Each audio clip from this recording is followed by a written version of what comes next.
Irreecha hora harsadee haala miidhagaan kabajamuun milkiin goolabame. Irreechi Birraa hora harsadee agarsiisa dirooniin dabalamuun maqaan Irreechaa samii gubbatti marroo lammeessuuf katabame. Fudhattoonni Irreecha Birraa bara 2018 miidiyaalee hawaasaa toora fi viidiyoo feestivaal guddicha kanaan weeraranii. Shama harka fuun hordoftoota keenyaa kanneen kutaalee addunyaa garaagaraatti saniin karaa chaanala yuutuubii milkoo enterteementiin hordofaa jirtanii. Kun qophii keenyaa tibbanaatti.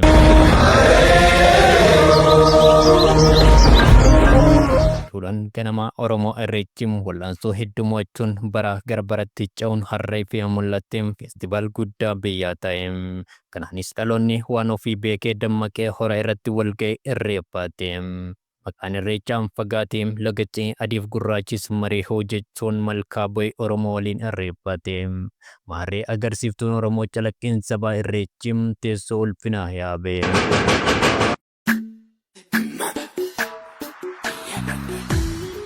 Waltajjiin guddaa biyya kanaa kan ta'e Irreecha hora Finfinnee fi hora Harsadee sanbata xiqqaa fi dilbata wal duraa duubaan irreeffatamaa ture milkiin guduunfame.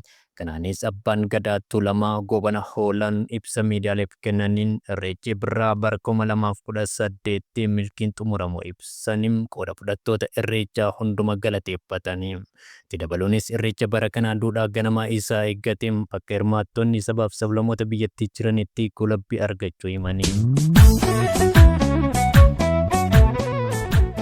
Magaalaa Bishooftuutti kan argamu horri Harsadee waggoota dheeraaf hora Irreecha Birraa keessummeessaa ture ta'uun ragaan seenaa hima.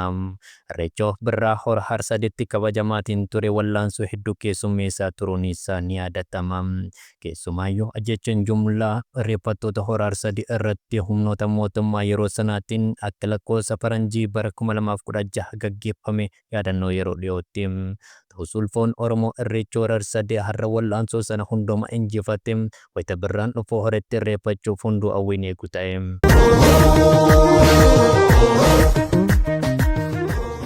Akkuma Irreecha hora Finfinnee, Irreecha hora Harsadees agarsiisa dirooniin faayamee qalbii uummata biyyattii boojee maqaan Irreechaa marroo lammeessuuf samii gubbaa balali'e.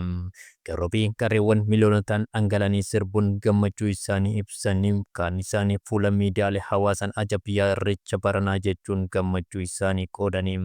Maarree jaalalli bareedinniif tokkummaan Oromoo dirree Irreechatti mul'atu otoo yeroo hunda jiraate nama jechisiisa. Qalbii warra adii kan hate Irreecha Birraa kun Oromoo Thanksgiving Day kabajuuf dirree Irreechatti kan argamanis jiru. Uffata aadaa Oromoon faayamanii faajjii Oromoo mirmirsanii guddummaa Irreecha Birraa labsanii. Kabaja Irreecha Birraa kanas Oromoo waliin qoodachuu isaaniif guddoo gammaduu himanii. Kanaanis Irreechaan guyyaa galataa qofa otoo hin taane guyyaa tokkummaa, guyyaa bareedinaa, guyyaa jaalalaa ta'uu isaa dabaluun hirmaattonni laga ce'anii dhufan kunneen miidiyaaleef ibsanii.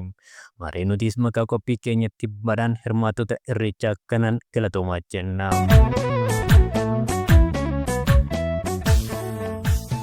Maarree dhumarratti hora Harsadee yaa ulfaakkum hora seenaa hora ayyaana qabdu hora milkeessichis maqaan kee laga ce'ee moototii addunyaatti irreeffattu nuti ilmaan kee maqaa kee ol kaasnee lallabne galmee dinqisiisoo addunyaa jinas wooliboks irratti si katabuuf jirra.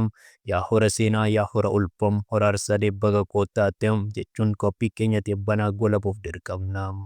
Galaa kan Birraa dhufuunis waggaan marsee isin haa ga'u. Ittiin waliin qabataniif galatoomaa horaa bulaa deebanaa.